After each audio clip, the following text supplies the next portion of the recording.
This is RJ Carbone, and you're listening to BD4. Anthony for three. Bang! That one goes down. This one by Mattingly. Oh, hang on to the RJ Barrett does it again from downtown. He is just tearing the Orioles apart. It's good. Randall gets the bounce, and he ties the game. Houston ducks under. Got it!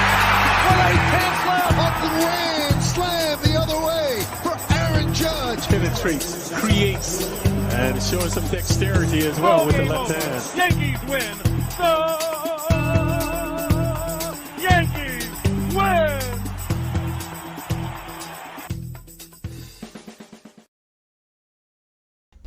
All right, what's going on, everybody? Got a lot to get to in this one. Episode 322 of the podcast. Welcome to BD4. I am your host, RJ Carbone. BD4, where there's no better way to get your Yankees and Knicks analysis. And we also do MMA too on the weekends. Just started recapping some MMA. So we're going to get to UFC 271, which happened on Saturday. We're going to get to, we'll talk about some Super Bowl. Super Bowl action. That was fun Sunday. And then we'll talk, of course, about the amazing, lovely, always fun, always entertaining, never not entertaining New York Knicks. The New York Knicks, we'll get to them to wrap this episode up. Now, I might split this podcast episode into a few segments. It doesn't really mean anything for you. It's just me saying it out loud, meaning I'm recording this as I'm getting home 2 p.m. I'm getting home 2 p.m. in the middle of Tuesday. So I'm just starting to record. And why I might split this up and record, some during the day and some at night tonight is because I live in a house full of loud people. So it's going to be difficult to not be interrupted, but we're going to try. We're going to try to fit this all in. And again, if you're listening to this, watching this, whatever, doesn't really apply to you. So, yeah, a lot went down. A lot went down this past weekend. Again, as I am recording, it's Tuesday the 15th. As you are listening to this, it should be Tuesday night the 15th. I'll try to have it out tonight, if not early morning Wednesday. But, yeah, a lot went down. The MMA world, the football world, and the basketball world with the Knicks, they continue to plummet. I know we've missed a couple of Knicks episodes recently. There was the first game of the back-to-back not long ago, and then we missed that most recent game before OKC. We missed the Portland game. But we're back. I've been busy, so going to talk about this most recent game. We'll get to the most recent OKC Knicks loss again later in the episode, but I do want to start off with, we'll go with the top of the weekend, then we'll come up to date here. So we'll start with UFC 271. Then we might talk some Super Bowl, which I actually won some money this time around. And then we'll get to the Knicks. All right, so real first, guys, just the boring usual stuff. If you have not yet subscribed to this podcast, be sure to do that right now. Now you can find BD4 on many listening platforms, such as Apple Podcasts. If you want to give us a 5-star rating and review on there, go ahead and subscribe, download it there. Spotify, SoundCloud, Anchor, Stitcher, Google Podcasts. You can listen to us and subscribe to us on all those listening services. But you can also watch the podcast too. So if you're interested in watching the video format of this podcast, and maybe you are right now, maybe you're not, just go to YouTube and search BD4. BD4, we're on YouTube. We've been, since episode 55 of the podcast, up to now, we've been on YouTube. So it's been a fun ride, and man, we're coming up. It's feeling like we're breezing through these episodes. We're coming up on 350 pretty soon. By the end of the, I would say by the summer we'll have 350 overall. So that's pretty crazy to me. Yeah. Subscribe, follow me on social media. I'm on Facebook, RJ Carbone, and I'm also on Instagram at Rob J. Carbone. So with that said, let's get to our first couple of plugs. When we get back, we'll dive right into the episode. Again, talk some UFC 271. Super Bowl... Oh, shit. I don't even know which number it is. 50-something, right? And then we'll talk Knicks-OKC. All right. So stay with us. We'll be back, and we will get right into it.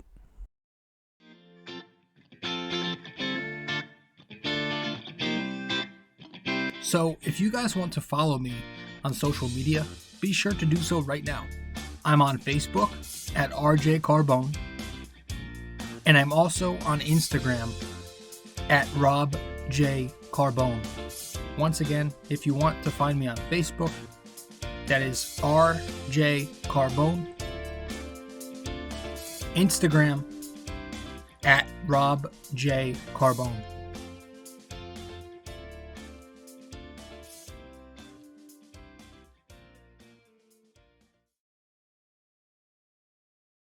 Hey guys, so I've noticed that only a small portion of you who watch BD4 on YouTube are actually subscribed.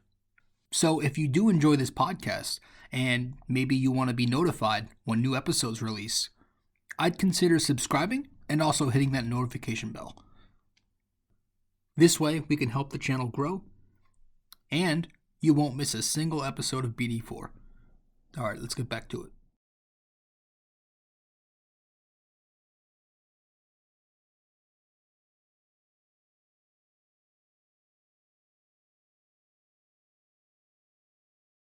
Never disappoints, man. UFC 271 never, ever, ever disappoints.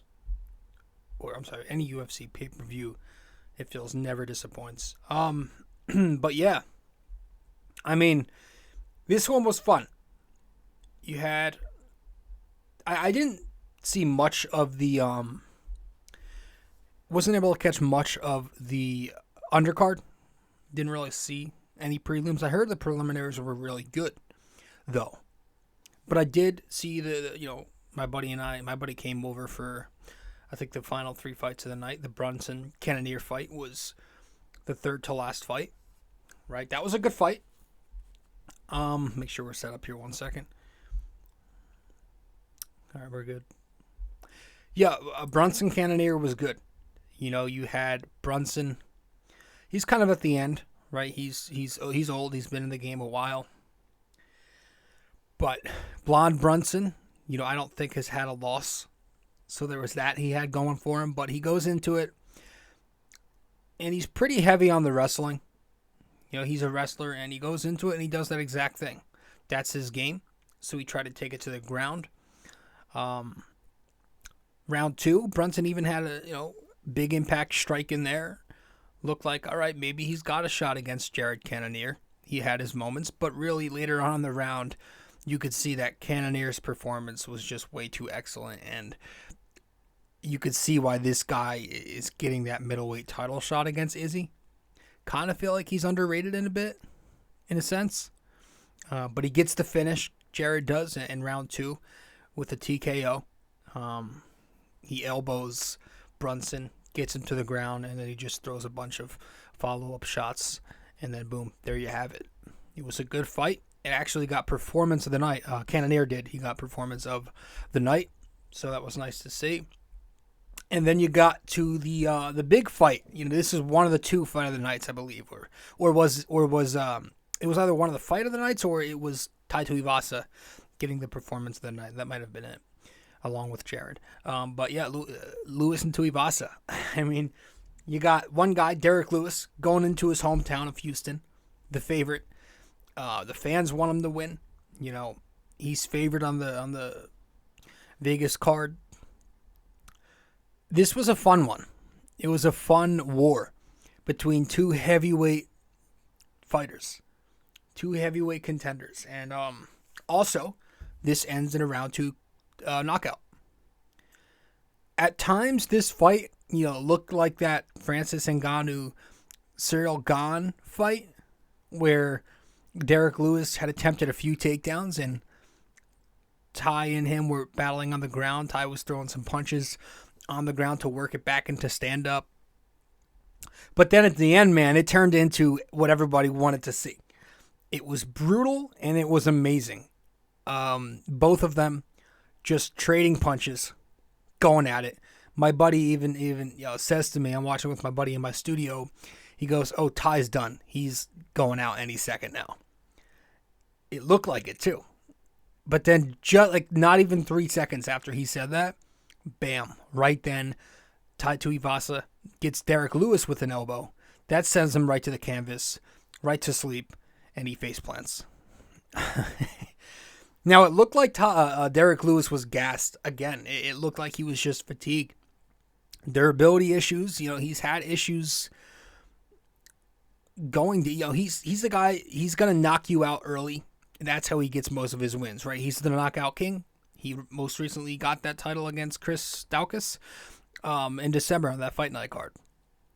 So he's mentioned before too publicly. I remember in that same night in his Octagon interview, Derek Lewis was mentioning. I think it was Bisping who asked him about getting a title shot someday soon, and he goes, "I don't have the durability. I can't go 5 rounds. I can't go. I need my knockout."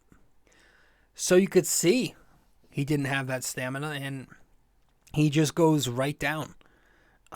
He slept him. I watched it back. There's no doubt about it that Tai Tuivasa got a good hit and put him to sleep. But you could see on his face, you could see the way he was just moving around. Derek Lewis just looked fatigued. And that'll happen when you go to the ground, and that'll happen when you go back to stand up and you're just trading strikes. So yeah, Ty wins. And as for Ty, good for him, man. Good for friggin' him. He obviously did his shoey bullshit. Hey, do you, man? He had his fun there, but the man's a beast, and he's legit too. This is the same dude who was on a losing streak not long ago. He was cut by the UFC, but he comes back into the promotion, and now he's in conversation to eventually get that title shot at heavyweight. Because when you look at it, Francis isn't fighting anytime soon. Not just the contract drama with Dana, but he's getting the surgery, so he'll be out. So it's Stipe, Cyril Gane, maybe throw John Jones in there somewhere. He wants to come back at heavyweight. And then you have to think Ty is jumping right up there beneath those guys. Once the rankings come out later this week, they might have already. So yeah, he deserves it for sure. He's a fun guy to watch, and he's also just very, very good at what he does. He's a fighter. Then we got to the main event, where this was also a good fight. It was a different fight. It was much different than the heavyweight battle. This one went to decision. A lot of Izzy's fights do go to decision. But it was fun. It doesn't have to be a knockout to be fun. Doesn't have to be a tap out. I like decisions. I like fights that go to the distance. And Whittaker, I think, was a little too patient in this one. I think he was a bit too conservative. I know he wanted to take that approach, but looking back at it, I think it was a reason for his loss. He was on his back foot lots in this one, and Izzy realized that, and he took away his boxing. He had control for the entire 25 minutes, I would like to say. Even in the rounds that he lost, I think round 1 went to Izzy. 2, 3, 4 were close, but you could make a case Izzy took at least 1 or 2 of those. And then round 5 did go to Rob Whittaker to make it a little interesting. He took it, but in the end, I would say I had Izzy 3-2. And as did the judges. Thankfully. Because there were some other questionable decisions on the undercard.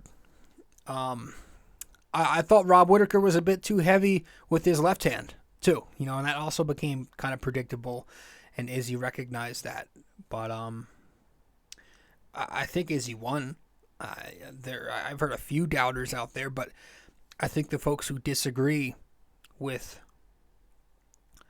the scoring are too focused on takedowns and not the events after a takedown, right? Kind of like that Jan Blachowicz fight. Hope I said his name right. The Polish power guy. Where Izzy was on his back a lot. But in this one, Izzy scored a lot of his points by those lead kicks, a lot of calf kicks, and he mixed it up. And Rob attempted a few takedowns, but it's about what happens, after the takedown, during those encounters. And Israel Adesanya was just either preventing those takedowns or he was getting right back to his feet if he was taken down. Whittaker just didn't have anything with the takedowns.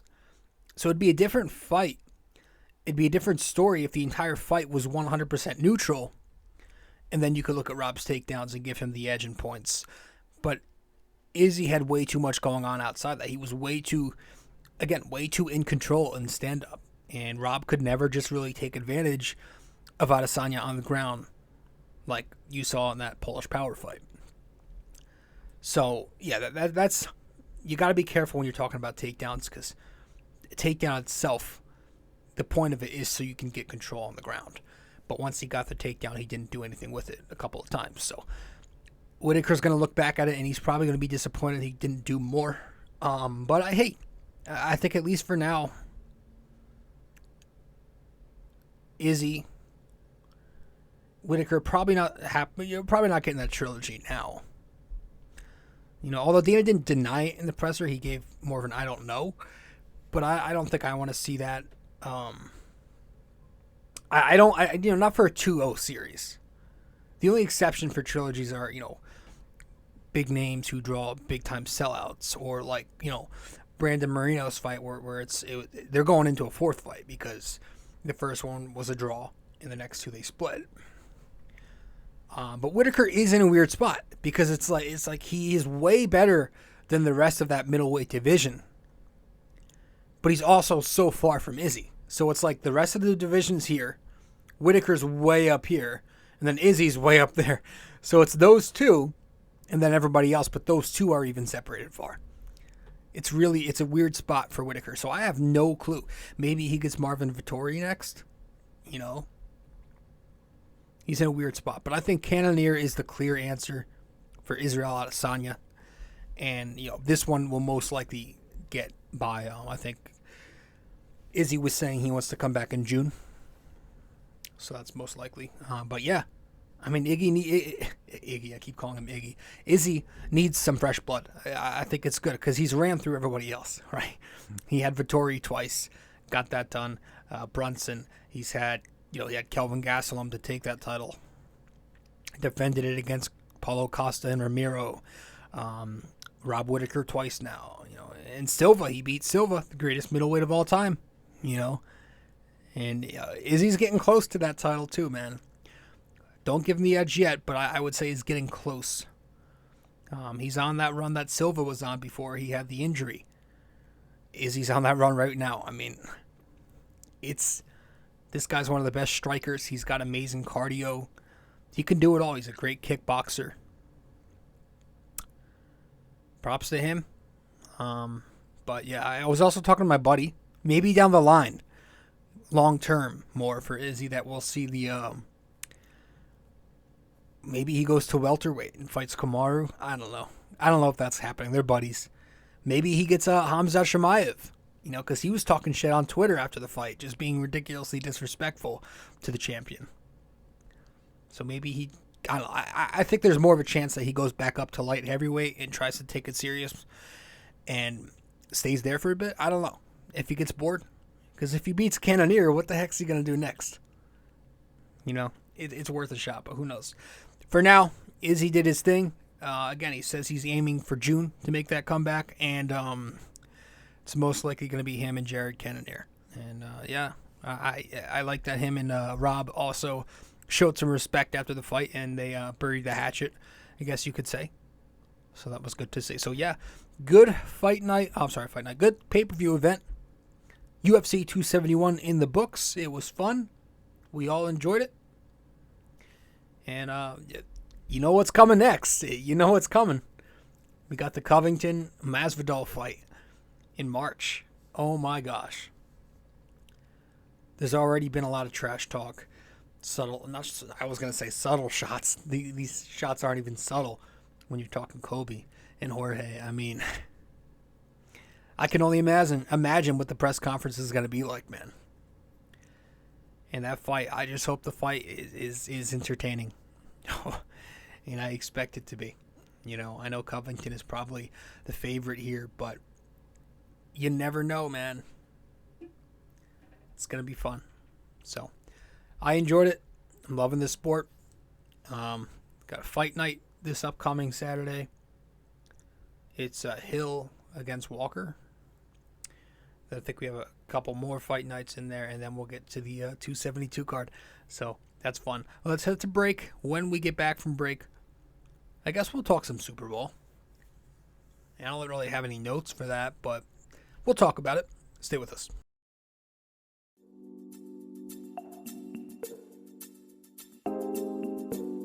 So BD4 is on so many platforms to listen to.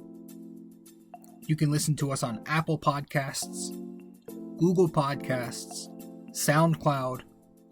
You can listen to us on Spotify.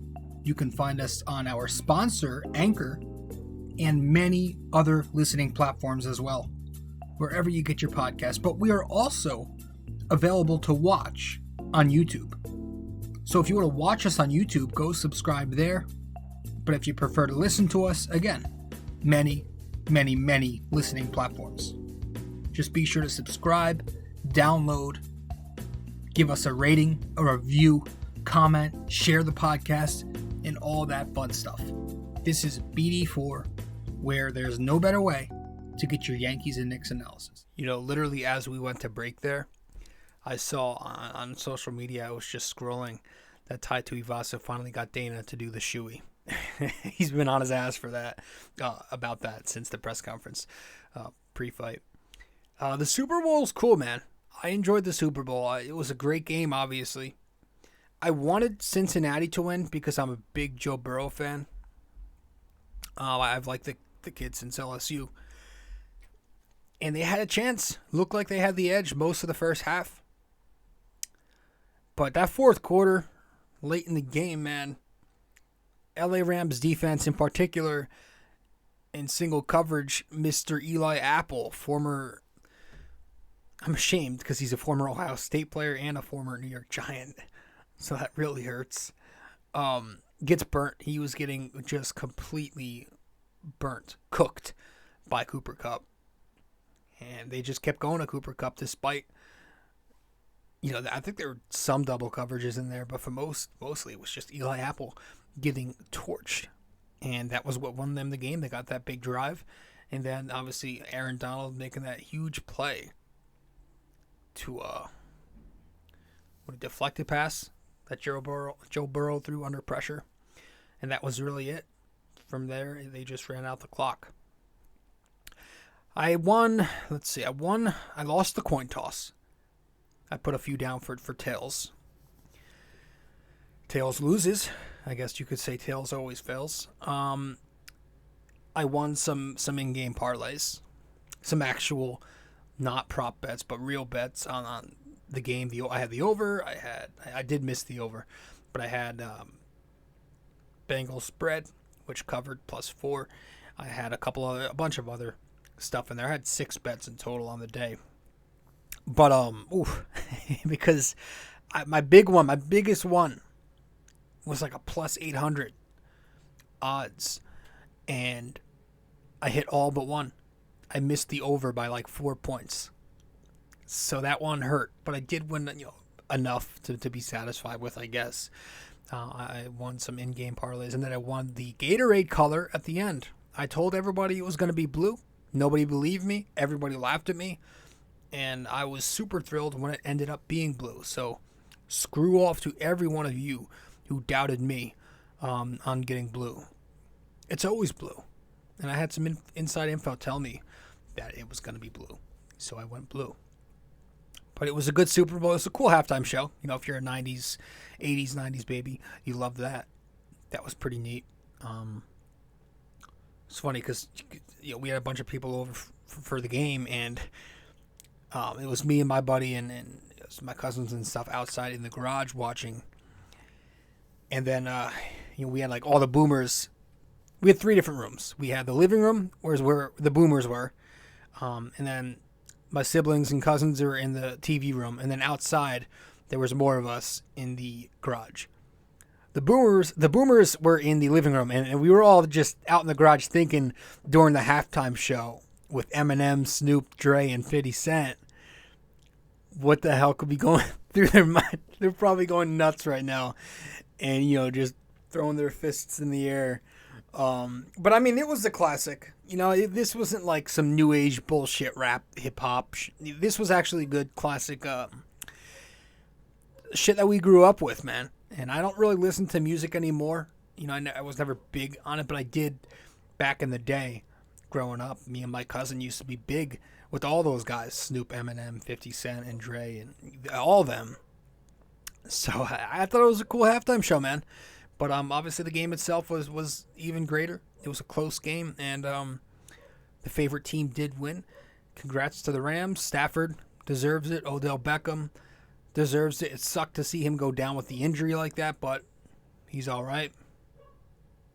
So, yeah, that's those are my thoughts on the Super Bowl. I enjoyed it. I thought it was great, but I do want to wrap this episode up with the Knicks. We have a lot to discuss when it comes to the New York Knicks because it's,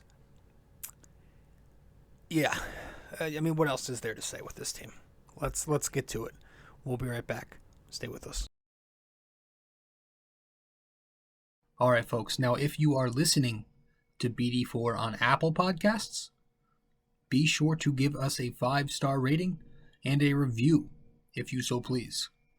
So once again, this is if you are listening to BD4 on Apple Podcasts, give us a 5-star rating and review. Thank you.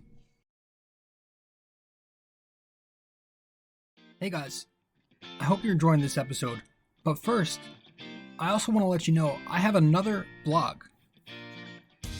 The blog I'm writing for is on ultimatesportsnetworks.com, titled The Bomber Bacher Blog. If you want to go subscribe to this blog, you should do so using my promo code 6A2841ERJC. Using that, you'd get a discount, $7.99 a month, to get the best Knicks and Yankees opinionated content around. Once again, guys, the Bomber Bacher blog on ultimatesportsnetworks.com using promo code 6A2841ERJC, $7.99 a month.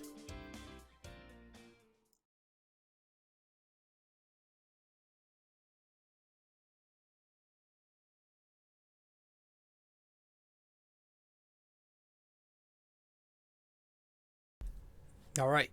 We may actually be able to get this one in sooner than I think. We're breezing through this, I feel like. But I don't know, because we do have some things to discuss about this fucking team. The Knicks go ahead and lose again to the OKC Thunder, 127-103 in overtime, making it 2 meltdowns in a row. Yeah, 2 meltdowns in a row. 2 different kinds. But I honestly don't know which one feels worse. Having a 23-point lead against Portland the other night without Lillard, without anybody, really. Up 15 points entering the fourth quarter. Was that bad? Was that worse? Or was losing an overtime game to another terrible tanking team, an undersized, inexperienced 17-win OKC team without 2 of their best starters? Any way you want to put it, it was awful. On the stat sheets real quick, the Knicks go 42% from the field, 30% from 3. OKC goes 50% from the field, 38% from 3. So the Knicks were 8% worse in each of those categories. Knicks score 50 points in the paint. The Thunder, 64 points in the paint. Minus 14 points, that means. And Mitch had an excellent game. But OKC had him switching onto guards all night on the perimeter. So he did a lot of rotating. And whenever he left the floor, it was very noticeable. As usual, we don't have that backup big depth, especially on a night like last night. And I'm starting to get scared about this whole contract thing with Mitch. It's a situation for sure. Teams are looking at him. You're hearing these articles about Chicago, Detroit looking at him because he's an unrestricted free agent by the end of the year. You already know his camp is going to push for every penny too. And I'm starting to think the minimum $55 million is not going to be enough. But we'll get to that another day. And also, they got hurt in the paint because if you watch Randall's efforts defensively in parts of this game, he was just giving up way too many easy pathways to the lane. He practically allowed OKC to walk to the rim at times watching him. I'm not hating. Rewind and watch yourself. The only thing you could say the Knicks dominated in was rebounding. But again, that's very much expected with how undersized OKC is. The Knicks also did a nice job pushing the pace, at least in the first half. First half pace was 105 for this game. Second half, I think it slowed all the way down to 92, I want to say. So, nice to see that. Burks, plays so slow. So it did slow down once he played some more point guard in the second half. So I guess it's a good thing that the Knicks continue to up the tempo more than they usually do. Getting into their offensive sets a lot quicker. The last 9 games, the Knicks are 6th in pace. And that has a big reason. That's a big reason why they're also 13th in points per game in the last 9 games. So, which I'm saying that as a good thing because, it's even worse overall. Your standout stat lines of the night individually: Randall, a triple-double, 30 points, 13 rebounds, 10 assists. Did take 26 shots and had 7 turnovers, and we're going to get to his clutch play in a second. Robinson, another phenomenal game all around. 14 points, 17 rebounds, 4 steals, 4 blocks. Kid works extremely hard, man. He's been outstanding, averaging a double-double in his last 25 games. Last night he worked his ass off, blocking shots, switching onto the perimeter and guarding Giddey in space, rotating. Great game for Mitch. Quentin Grimes is hot. 19 more points after, I think, 20 in Portland. This game was at the Garden. 19 points, 7 boards, 5 more triples, a steal, 2 blocks in 40 minutes. He had that big, clutch, fast break layup at the end of regulation to get them to OT. And Fournier was a big reason for that. 29 more points, 6 more threes, 56% from the field, but he had some big defense down the stretch. That steal he had led to that Grimes transition bucket. He had a big block on Josh Giddey, Fournier. Also knocked down some big shots late. The 3 free throw attempts, he hit all of them. And he also hit the big 3-pointer in overtime. But the bench was pretty quiet. But when you literally do not play the bench, and we'll get to this too, it's bound to happen. Because you got to look at the minutes distribution. Gosh. OKC, Terrence Mann goes for 30 points. Josh Giddey, 28-point triple-double. Baisley, 23 points. I don't know what Tibbs was thinking early on by putting Evan onto Josh Giddey before he adjusted and switched Grimes onto him. But that hurt us early on. Giddey was 7 for 9 for 16 points in the first half. And then he was 4 for 13 the rest of the way through. A lot of that had to do with Grimes having that assignment. He's a hounder, man. Also, before we dive in, just know that we're probably going to be talking some draft prospects pretty soon, very soon. You remember, I don't know if you remember from 2 years ago, we did that, for some of our episodes in the spring and summer. We went over a bunch of the draft prospects. And the way the season's headed, just a heads up, we're probably going to be bringing that back pretty soon. We might be into some March Madness, and we'll see. So stay tuned for those episodes. We're going to be diving into some of those prospects at this point. Shit. But yeah, the one thing that we continue to see, this team's sheer ineptitude late in games is something I've never seen before. From Thibodeau to Julius Randle to Quickly and his vanishing act. It's not even humiliating anymore, but instead it makes you want to take this Knicks team to a psychologist and have that guy figure it out. Because are they actually insane? Like whatever the official term for mental instability is, insanity, making the same mistake over and over again, right? How could one group of human beings continue to commit the same mistakes over and over and over again? I've never seen anything like it in my life. And I hate to bring him up again in vain because he had another very strong game. Make it 6 straight now. But again, we continue to see time and time again why it's a big mistake having Randle be our number one guy. The man does not have that clutch gene. He just does not have it, and he never, ever, ever, ever will. A number of possessions late in the game where he completely gives away the ball. The Knicks are up 4 points with 3.5 minutes to play in the fourth quarter. Randle drives into traffic, throws up a BS jump pass again from the triple threat, and he turns it over. Knicks are up 4 points with under 2 minutes to go in the fourth. Randle hop steps into the paint, picks up his dribble, the double comes, and he loses it out of bounds. Knicks are up 2 points with under 1 minute to go in the fourth. Randle takes a pull-up jumper he misses from the free throw line. Knicks tied in the final seconds of regulation.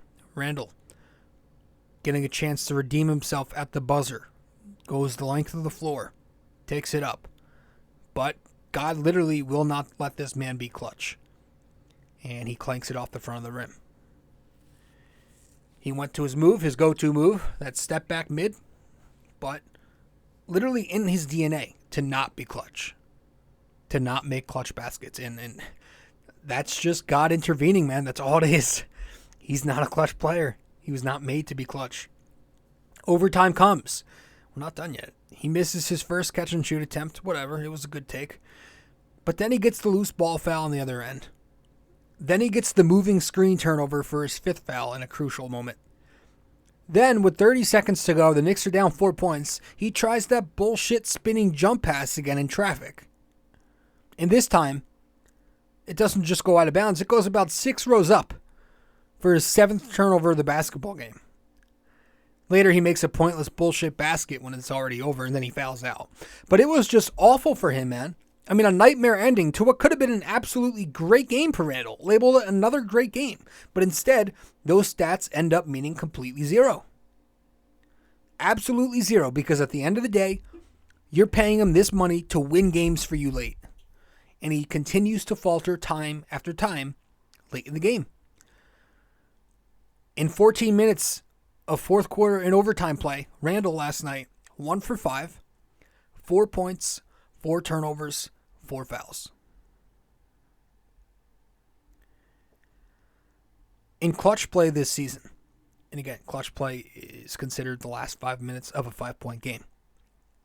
He's 35% from the field and 15% on threes. They missed RJ last night, man, because RJ is 60% from the field and 57% in the clutch on his threes. It's gotten to a point where RJ could be taken, he could be 3 for 20 and Randle could be 19 of 20. I still want RJ taking that shot because I know, like I said, I know how much God intervenes. Randle is not made to be clutch. I saw a tweet. The Knicks as a team, minus 15.4 per 100 possessions in clutch play this year. That's just straight up egregious. And you know what? I hate to do it to this guy too because I've been on him a lot this year, but Tibbs doesn't seem like he's the answer. I think he's even lost out there. Now the quickly play, the quickly play design at the end of overtime, I actually didn't hate that. I will say that. I know that, IQ has been dreadful. He was 0 for 6 heading into that shot. But it was an improvement in Thibodeau's ATO offense. Other than your usual, we have no fucking clue what we're doing action. You have quickly, he cuts from the weak side dunker spot over to the ball side left-hand corner. Obi sets a down screen to fend off Wiggins. Clears up quick in the left corner. Burks throws the inbound to Quick, and he just misfires. So it was a good design. He drew up a good play, but Quickly just can't hit shots. But my issue with Thibodeau here is just we shouldn't have been in that situation. Because once again, we see in the second half, especially late fourth quarter overtime, again, we go away from what was working. We slow down the pace. We start dribbling side to side again. The body movement stops. The ball movement stops. It's terrible. And that's on coaching. That's on coaching. He's a man without a plan right now. I mean, this guy lost count of his timeouts and his challenges right after using a challenge. My guy, you get one challenge. One. And because of this boneheaded mistake, Tibbs left the Knicks in a terrible position in the final minute where they couldn't advance the ball or draw up any half-court action. That, to me, is miscommunication with your assistants. How are you that unprepared at this point in the game? But again, why are we even talking about this? This is the Thunder. 4-17 heading into this game in their last whatever games. What are we doing with the rotation? Are we trolling at this point? Because like I said, go back and look at the minutes distribution last night and tell me he's not trolling. I dare you. 4 of the 5 starters had over 40 minutes. 4 of the 5. And you look at the bench, you had Cam Reddish, Obi Toppin, 8 minutes each. 2 guys with size and athleticism. And reminder, Mitch is playing 40 minutes last night on a bad ankle. You've got Cam and Obi sitting on the bench. Sims picking up another DNP CD. Deuce McBride as well. In a game where you're playing the youngest team in basketball, who are going super small. Julius is clearly gassed again at the end. And again, we just went over that. And yet, you still can't give minutes to your younger athletic wings? How is that possible? It just makes you think, what is the goal here? You don't want to tank. Okay, so are you trying to win? Because these kids, they might just give you a chance if you just give them a shot. I mean, you needed a defender with size last night who could get into the lane, put the ball on the floor a little bit, and we still sit Cam. A first rounder, folks, a first rounder. It's getting worse by the day, too, because you've got now quickly 28% in his last 18 games. Cam still can't find legitimate minutes. You've got, on top of that, Alec Burks, 33% in his last 23 games. Kemba being Kemba. RJ going down with the ankle injury. We still can't find room for Cam. There's obviously a clear disconnect between the front office and Coach Tibbs. I mean, there's literally a report saying he did not want Cam Reddish. OKC literally ran the game through their rookies and their prospects, and they still won. They're a tanking team who tried their best to do exactly that and lose this game. But the Knicks still couldn't take it. Their fans, their organization is probably super PO'd they lost that game, or they won that game. And we're sitting here still force-feeding these veterans, giving them heavy minutes, despite the same results at the end of games every time. So the trade deadline has passed. It's over with. We did nothing to free up rotation minutes. Nothing. Instead, with the injuries, Derrick Rose, now RJ, we're giving these veterans an even more bigger leash. We're giving them an uptick. For what? For off-season value? Is that going to be the narrative now? Please. You can't showcase a vet too. That's where I think that thing is overrated as hell. The league knows who veterans are. You can only showcase a younger player who still has upside, a ceiling to reach. You're not showcasing a vet. And do we need a point guard or what? Because I'm so tired of looking up, even in games where we think we move the ball well, and seeing our assist average be, average at best. Like last night, we had 5 periods of basketball to play. 53 minutes, right, of basketball last night. And we're barely over the league average of 24 dimes. We had 28. I want to be one of those teams who are constantly moving the rock, man. Constantly. And this is not having a point guard and also not having an offensive playbook. Right? An offensive playbook that's extremely generic and ISO heavy with Julius. I wish we could see a little more, blocker mover set. I wish we could see more of a wide set offense where you get your playmaker taking it up on the right wing, your screener in the middle, and then on the left wing you got your cutter. Something, right? But the worst part is there's mediocre garbage out there in the offseason, I'm pretty sure. I'm not a Brunson fan. So I don't know how they're going to solve this point guard thing. I don't know. I can't tell you I do. Maybe in the draft, but again, I've heard this draft too is also very top heavy. And again, I'm going to be heavy on this March Madness shit just so I can learn a bit more. But for now, what are we going to do? You've got Kemba, who's a fraction of his former self. His defense, he doesn't have enough offense to mitigate his poor perimeter defense at this point, right? You could see offenses are constantly attacking him with screens, and he has no idea. Burks is out here playing point guard as a slower veteran off-guard wing. And if he's not getting into the lane, drawing whistles, he's missing shots out of rhythm of the offense. I actually saw a stat, and I looked it up to make sure on NBA.com. Burks is actually a less percentage on his layups and dunks, 38%, 38 out of 100, than three-pointers this season, 39%.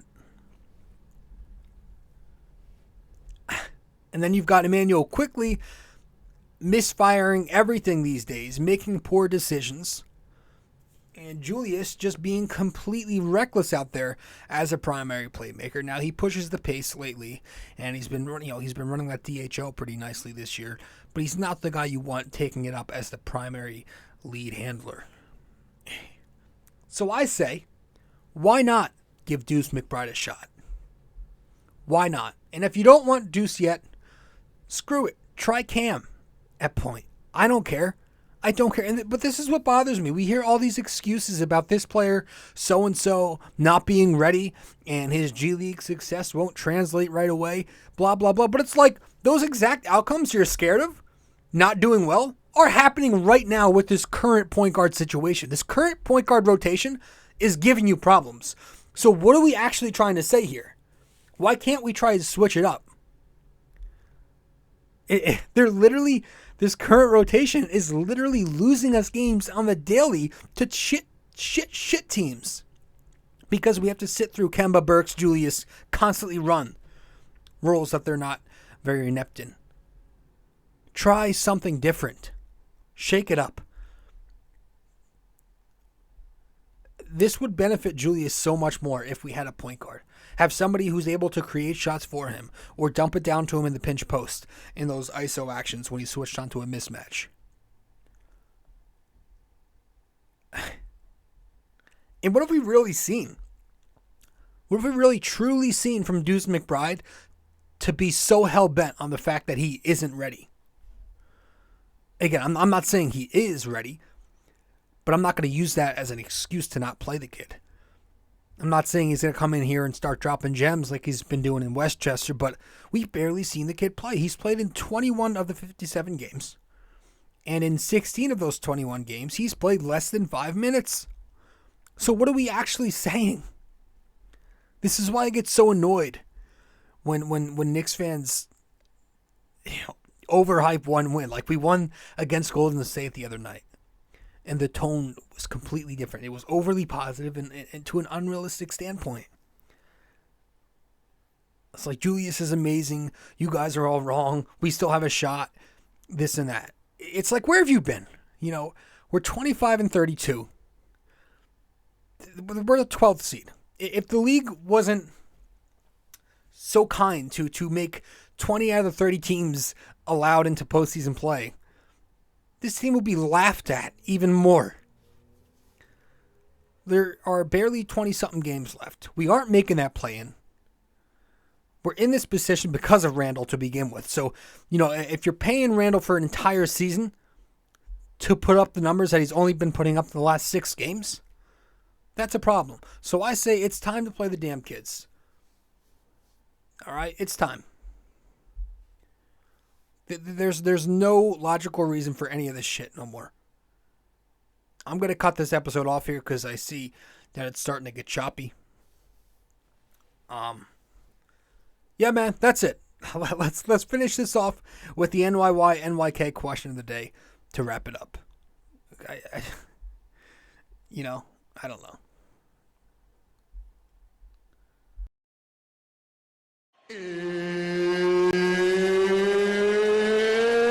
It's time! So, for episode 322, true or false, Israel Adesanya's first title win came against Robert Whittaker in their first fight against each other. Is that true or false? I'll say it one more time. Episode 322, our NYY-NYK-MMA question of the day.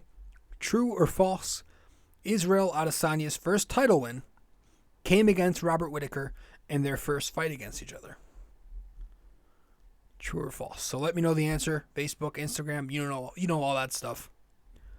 I'm done, guys. Done. I'll see you in the next one. Ciao.